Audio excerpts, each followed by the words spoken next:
In technology transfer activities,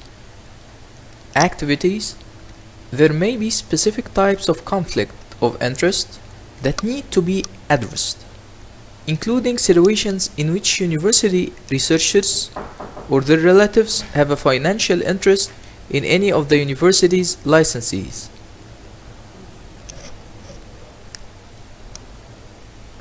To avoid such circumstances or minimize their impact, universities need to develop policies and procedures for the disclosure and management of conflict of interest. This may be crucial for the credibility and image of the university and its researchers, as well as to ensure that technology transfer activities are conducted in the public interest and not exclusively for personal gain. Policies on conflict of interests generally cover a wide range of issues that go beyond those that relate strictly to intellectual property rights and technology transfer. Responsibility for the administration of IP.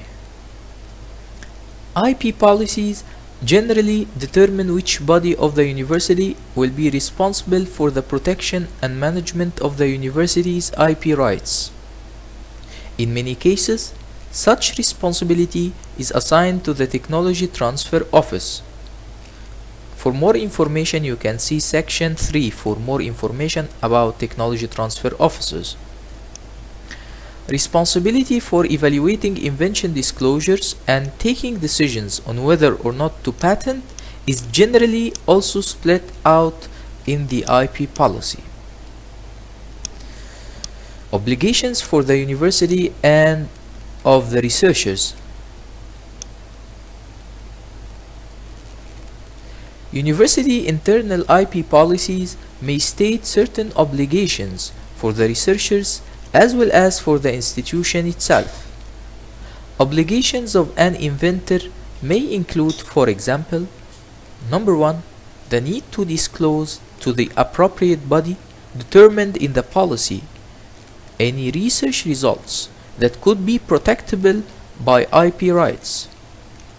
Second, not to disclose the invention to third parties in a way that may compromise its patentability. Third, to abide by any agreements signed with external parties. Fourth, to assist in the protection and management of IP. Fifth, to disclose any conflicts of interest.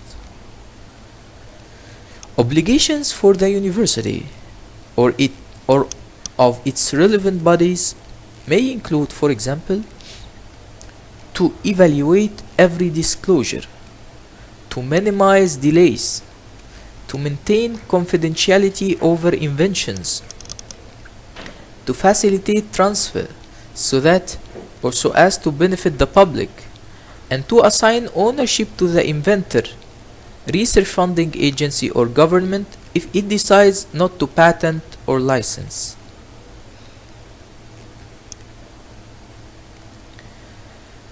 Sponsored research contracts. Collaborative or sponsored research involving a university and a private company are increasingly common in many universities. On many occasions, the private company funds research that is undertaken within the university by university researchers using university equipment.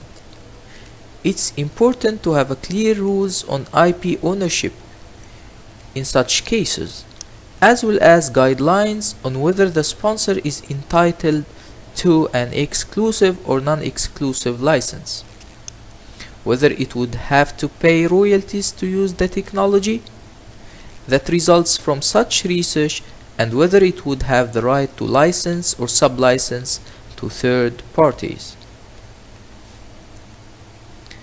These and other issues will need to be split out in the contract, but should be agreed upon beforehand as a matter of university policy.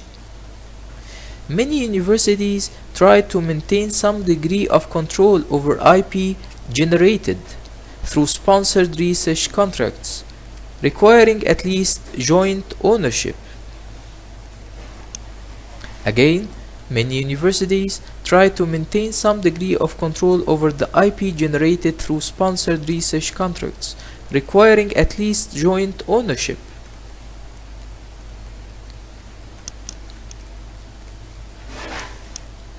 IP and career advancement.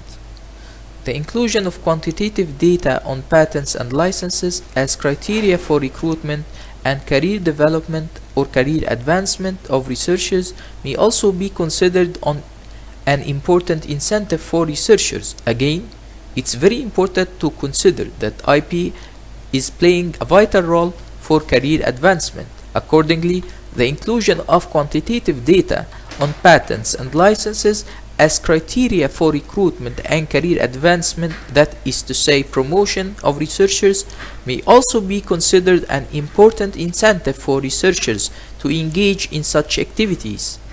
The underlying rationale is that unless researchers are rewarded professionally for patenting and commercializing the research results, they are unlikely to pursue this route.